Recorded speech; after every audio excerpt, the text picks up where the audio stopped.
Hey guys, we're in this mid-century flipped home. It's actually not a bad flip job. You can see here nice floors, new paint, some new windows and doors. So really not an overall bad job here. New appliances, you can see that too. But I do want to show you one thing, and this is a common corner that is often cut by these flippers.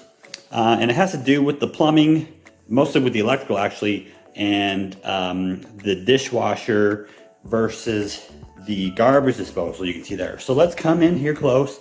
So we see our dishwasher's here on the left. This is the power line, power cable for the dishwasher, plugged into this power strip here, plugged into the outlet there. But then you follow this one here. This is actually the same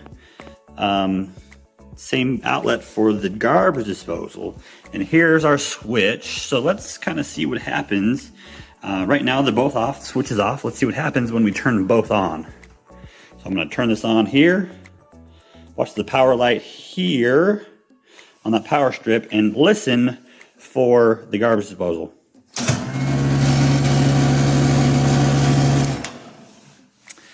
So that's something we see quite often, just a detail that was missed or overlooked.